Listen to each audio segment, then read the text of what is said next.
गधा, मुर्गा और शेर। एक बाड़े में एक गधा, एक मुर्गा साथ रहा करते थे।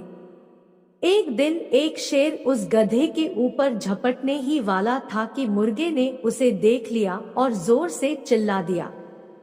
शेर अचानक उसकी आवाज सुनकर डर गया और भागने लगा।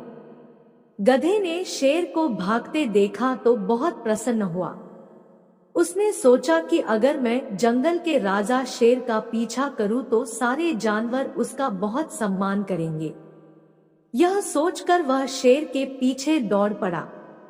अचानक शेर पलट गया और गधे पर झपट पड़ा।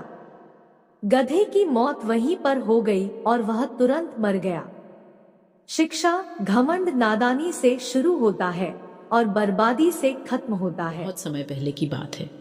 एक जंगल में किसी बात को लेकर दो बकरियों के बीच झगड़ा हो गया। इस झगड़े को वहां से गुजर रहा एक साधु देख रहा था। देखते ही देखते दो बकरियों में झगड़ा इतना बढ़ गया कि दोनों आपस में लड़ने लगी।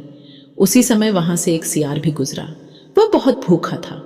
जब उसने दोनों बकरियों को झगड़ते देखा तो उसके मुंह में पानी आ गया। बकरियों की लड़ाई इतनी बढ़ गई थी कि दोनों ने एक दूसरे को लहूलुहान कर दिया था, लेकिन फिर भी लड़ना नहीं छोड़ रही थी। दोनों बकरियों के शरीर खून निकलने लगा था।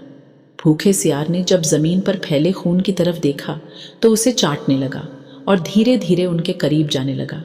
उसकी भूख और ज्यादा बढ़ गई थी। उसके मन में आया कि क्यों न दोनों बकरियों को मारकर अपनी भूख मिटाई जाए। वहीं दूर खड़ा साधु यह सब देख रहा था।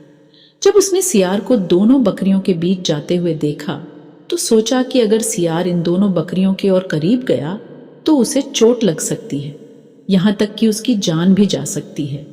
साधु अभी यह सोच ही रहा था कि सियार दोनों बकरियों के बीच पहुंच गया।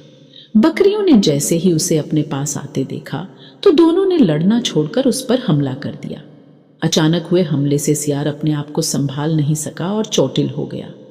वह किसी तरह से अपनी जान बचाकर वहां से भागा। सियार को भागता देख बकरियां ने भी लड़ना छोड़ दिया और अपने घर लौट गईं। वहीं साधु भी अपने घर की ओर चल दिया। कहानी से सीख। हमें इस कहानी से यह सीख मिलती है कि कभी भी लालच नहीं करना चाहिए, साथ ही दूसरों की लड़ाई में नहीं कूदना चाहिए। इससे हमारा ही नुकसान होता है।